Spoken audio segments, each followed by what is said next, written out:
sommes ici à Juan Ruato, en mexicain, en espagnol, Juan Ruato. Juan Ruato est une ville assez exceptionnelle. En souterrain, 17 km de tunnel la traverse de part en part comme une véritable toile d'araignée. Impressionnant, 17 km de tunnel sous la surface de la ville. En haut, Juan Ruato est tout aussi étonnante. Elle est constellée de monuments, de statues, d'édifices en tout genre, religieux, officiels, présidentiels. Juan Ruato mérite incontestablement de faire partie du patrimoine mondial de l'humanité, de l'UNESCO. Juan Ruato, c'est le lieu prestigieux de départ du Rallye du Mexique, 3e manche du championnat du monde des rallyes 2004. Et en l'absence de Freddy Loax, Sven Smets, François Duval et Stéphane Prévost ont découvert un tout nouveau rallye en reconnaissance. Je disais tout à l'heure à Stéphane Prévost que il y a un an, vous avez commencé votre collaboration et ça a commencé par la Turquie, un rallye qui était comme celui-ci inconnu de tout le monde et vous étiez sur le podium. Ouais, on était sur le podium, c'était un rallye quand même beaucoup plus lent. Ici, c'est très rapide où il faut vraiment avoir la note parfaite et on voit déjà au shakedown qu'on se fait mettre un petit peu, donc on aura un peu dur à mon avis à suivre. Image insolite, Sébastien Loeb et Daniel Elena passent le podium à pied, la Xara a été endommagée au shakedown. Je pense que ça va être un rallye assez difficile, un beau rallye quand même, c'est vraiment des belles spéciales, assez variées, des routes par endroits larges, par endroits très rapides, d'autres passages plus sinueux, plus lents, donc plus étroits, il y a vraiment de tout, quoi. Donc c'est un rallye sympa, par contre bon, c'est vrai qu'il y a pas mal de changements de rythme, il y a pas mal de pièges aussi, des virages cachés, donc c'est pas un rallye facile, quoi. Pas facile, d'autant plus que Peter Solberg est en très grande forme avec la toute dernière évolution de la Subaru Impreza. Première spéciale, il attaque très fort, frôle le petit muret et signe le premier scratch du rallye devant Marcus Gronholm. Deuxième spéciale, Santana, Sébastien Loeb réplique, meilleur temps, 7 secondes devant Solberg avec la Xara. Troisième spéciale, Solberg contre-attaque et nouveau scratch devant Gronholm et Loeb. Quatrième et dernière spéciale du premier jour, Loeb égalise 2 partout. Mais Solberg a beaucoup de chance. Regardez. Le champion du monde est un peu trop excité. Il a énormément de chance et ne concède que 5 secondes 2 à Loeb. Il rentre à Léon avec 5 secondes 6 d'avance sur Loeb. Mais peu avant la rentrée au parc de service, il tombe en panne de batterie. En panne dans une zone où seul l'équipage est autorisé à pousser la voiture. Le problème, c'est que la pente est trop importante. La Subaru avance centimètre par centimètre. Et puis, Peter demande de l'aide en espérant prendre la plus petite pénalité possible. Mais la pénalité sera énorme. 5 minutes 40, à moins d'un miracle. Solberg ne gagnera pas le rallye du Mexique, qu'il dominait pourtant de la tête et des épaules. Il chute à la 13e place. Du coup, c'est Marcus Gronholm et la Peugeot 307 qui se retrouvent deuxième derrière Loeb. Carlos Sainz est troisième. Marco Martin, quatrième, a beaucoup de chance. Regardez, il ne casse rien malgré ce tête-à-queue en 6e.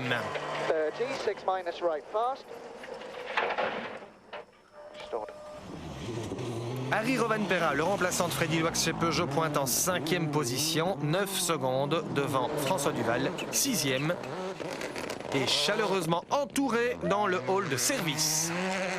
Il faut rester prudent, c'est ce qu'on m'a demandé, d'être au bout pour prendre de l'expérience et je pense qu'ils ont raison puisque l'année prochaine, vu le nouveau règlement, il faudra marquer des points tous les soirs, donc le mieux c'est d'être au bout pour prendre de l'expérience et essayer d'être dans les 5 comme je le souhaiterais dimanche soir.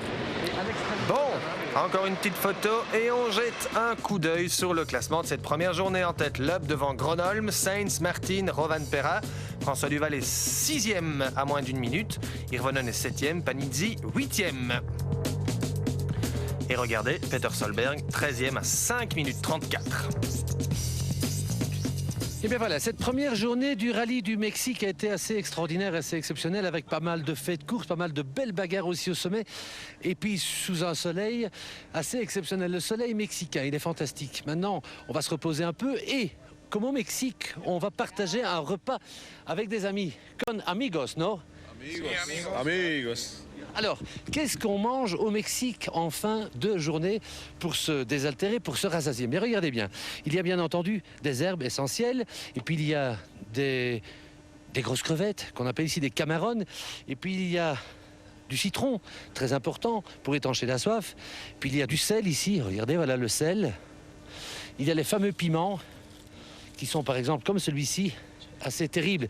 Ce sont Chili, c'est terrible. Voilà. Alors quand on mixe le tout et qu'on les mange par exemple avec ceci, qui sont des tostadas, eh bien ça donne ceci. Voilà, je vous le montre.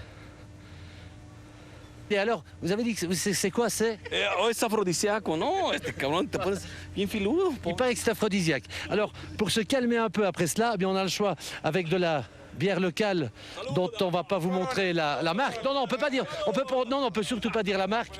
Ou alors il y a autre chose qui est beaucoup mieux pour nous. Et c'est parfois bien nécessaire quand on mange mexicain. C'est ça. En place pour la deuxième journée du rallye du Mexique. Vamos en la segundo día, ok? Sí. Une deuxième journée noire pour Sébastien Loeb. Noire comme cette huile qui fuit du carter de la Xara meurtri par une pierre et qui va pousser le Français à l'abandon. Marcus Gronholm, lui, n'abandonne pas. Mais pour la troisième fois en 3 rallyes, la direction assistée de la Peugeot 307 le lâche et le grand Marcus se fâche. What's wrong? I'm fed up with this car.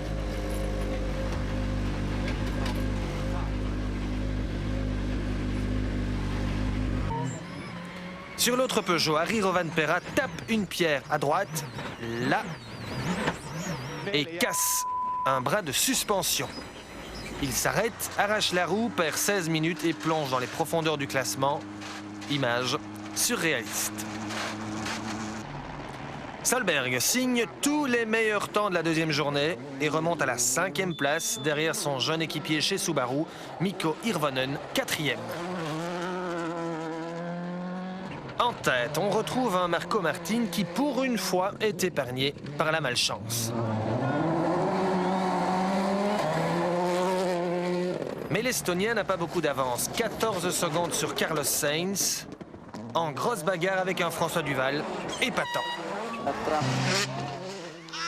Sur léger droite-gauche 70, sur droite 80, gaffe, 70, sur droite 80, sur gauche sans corde, 25, gauche 70. Regardez ce classement. François Duval, 6e la veille et remonté à la 3e place. Il n'a que 18 secondes de retard sur Marco Martin et moins de 4 secondes sur Carlos Sainz.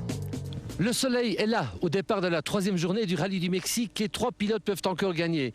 Marco Martin, Carlos Sainz, François Duval. On est ici à plus de 2600 mètres d'altitude et je peux vous dire que c'est assez fatigant, assez épuisant. Dans le bas, dans le fond de la vallée, il y a Léon. Tout à l'heure, on y fêtera un vainqueur, mais attention, il reste encore 132 km de spéciale particulièrement piégeuse. Carlos Sainz aborde cette 3e journée, la rage au ventre. Il peut décrocher sa 26e victoire mondiale, mais il peste contre la poussière car par radio, il sait déjà que Martin est devant lui au point intermédiaire et ça l'énerve. En effet, Martin le bat, mais de 2 dixièmes seulement. C'est chaud.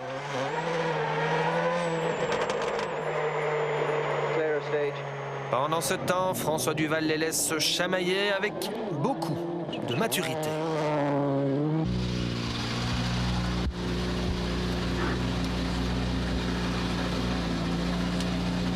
Bien Stéphane. Ça va. Piégeux à bord. Bien François. Ouais, ça va.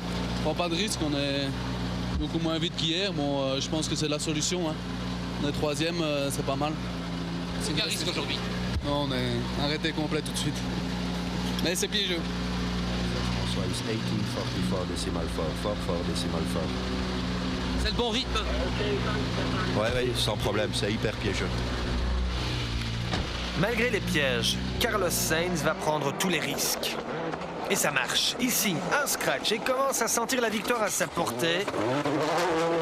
C'est là qu'il va se faire surprendre, comme un petit jeune. Para derecha, derecha, buena paso con el tierra, Sassar. Para izquierda, buena más. Ahí va.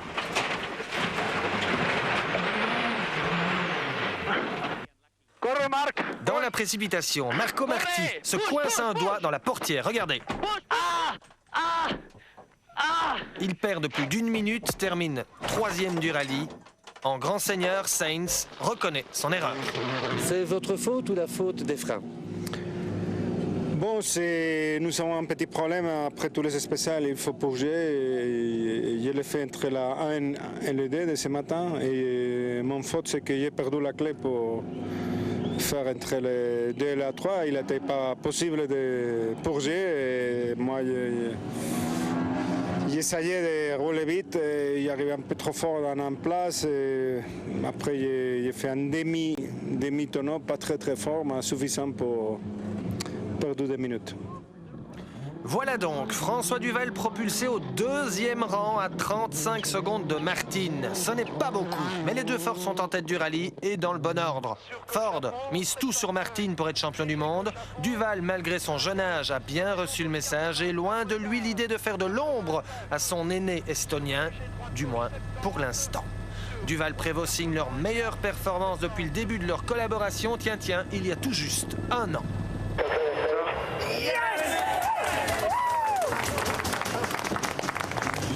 Classement final du rallye du Mexique. 1, Martin. 2, Duval. 3, Sainz. 4, Solberg, qui saute in extremis Hirvonen, son équipier. Au championnat pilote, Martin rejoint Loeb. Gronholm est 3e. Duval n'est pas loin. 4e devant Solberg. Et bon, c'est sûr que ce matin, ils m'ont dit, bon, on y cool, il y a 2 Ford dans les 3 premiers, on doit être à l'arrivée. Il y aura certainement des décisions ce mois pour voir si Ford continue ou pas. Donc, il a fallu pas prendre de risques. On n'a pas fait la moindre erreur. La Ford a tourné comme une horloge. Les mécanos n'ont pas eu de travail dessus. Donc, non, c'est vraiment super. On a vraiment la fiabilité, une voiture hyper performante. Et la progression de François est fantastique et ça fait plaisir à voir, c'est sûr. Au championnat constructeur, Ford reprend la tête à Citroën et Peugeot frustre à la 3e place. À qui la faute? Mais c'est à nous. À qui voulez-vous qu'elle soit la faute? On ne va pas quand même aller dire que c'est la faute de quelqu'un d'autre, c'est à nous. C'est à nous. Des mesures avaient été prises qui demandaient davantage de temps pour aboutir au règlement définitif pour la Nouvelle-Zélande, mais entre-temps, il y avait des solutions palliatives qui, bien évidemment, n'ont pas démontré une complète fiabilité dès lors qu'en Suède, d'une part, et ici, nous avons les mêmes problèmes. Donc on va chercher chez nous. On ne peut pas aller chercher ailleurs. Les fournisseurs font partie de Peugeot. En attendant, sous le regard d'un père ému, pas de Peugeot sur le podium, mais un petit Belge, l'histoire est en route. Bien voilà René, François 2e. C'est merveilleux, surtout ici au Mexique, un si grand pays, et c'est bien pour Ford, je suis content. C'est bien. 23 ans. C'est bien, 23 ans, bon mais c'est bien, c'est une grande première, mais bien.